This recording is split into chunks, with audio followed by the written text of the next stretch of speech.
Talk about the Intestate Succession Act of 1989.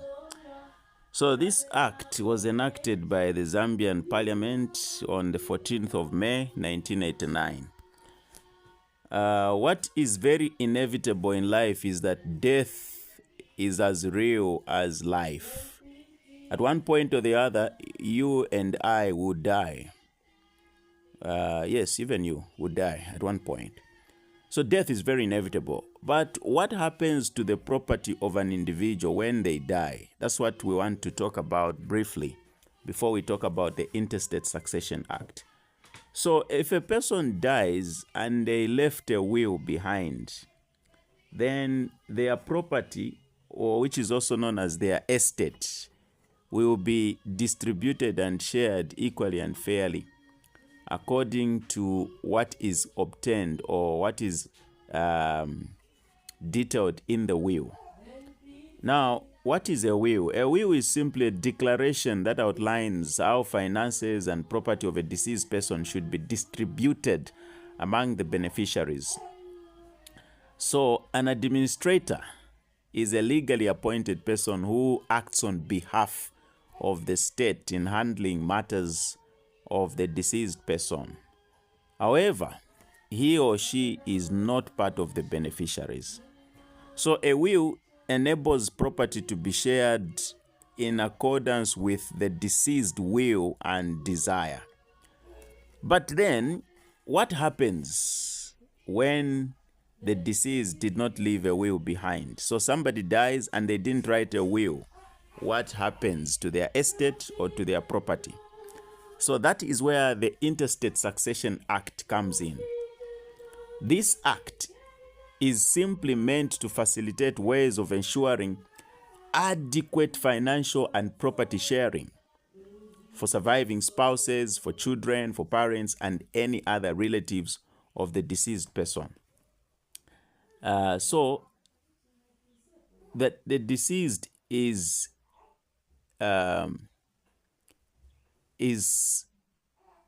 regarded therefore as having died intestate.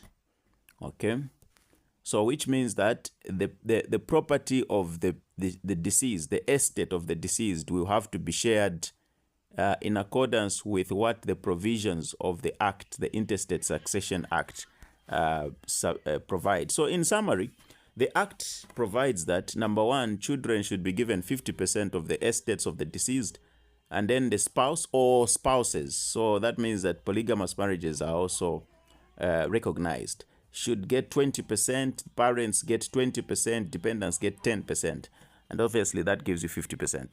But let's break down these divisions or distributions and see what clearly they mean. So under the Intestate Succession Act, the distribution of the estate is as follows. One, like I said, 50% of the estate is taken up by the children of the deceased.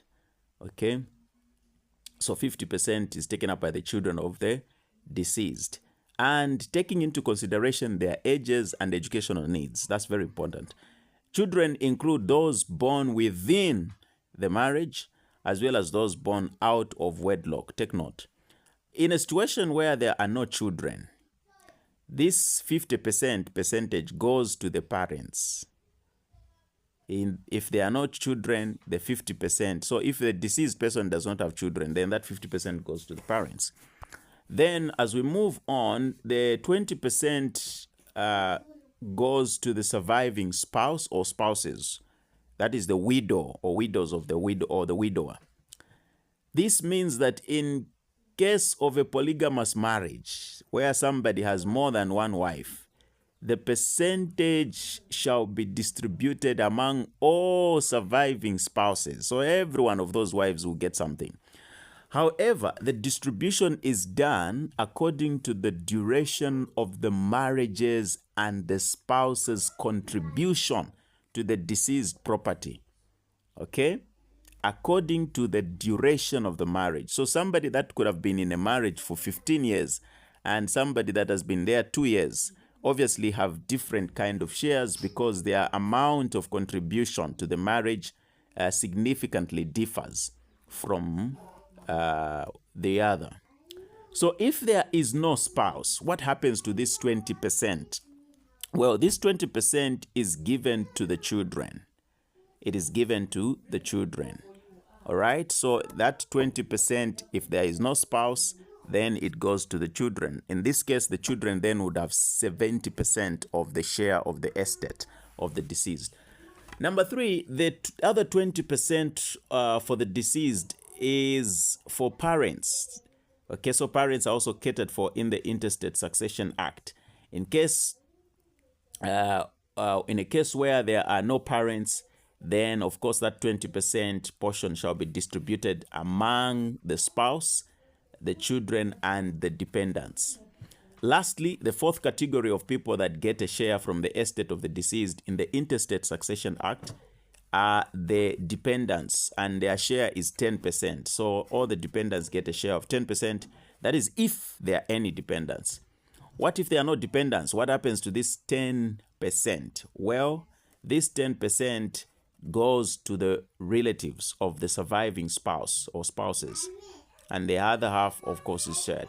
So what is important is to note that it does not include brothers, sisters, and relatives of the deceased. This share, the Intestate Succession Act, those shares of those 4 divisions do not cater for sisters, brothers, and relatives, except they fall under the category of dependents. Okay, except they fall under the category of dependents. So, however, what is important to note is that they can only benefit if there are no children, parents, and dependents. So in this case, the relatives get half, and the surviving spouse or spouses the other half of the estate. That is in a case where there are no children and parents as well as dependents. So briefly, this is what the Intestate Succession Act is all about. Let's round up again. The Intestate Succession Act was developed in, or rather was ratified by an act of parliament in May of 1989, 14th May precisely. And it simply aims at ensuring that property or estate of the deceased is distributed and shared equitably among or in accordance with the provisions of the Act among the beneficiaries of the estate of the deceased.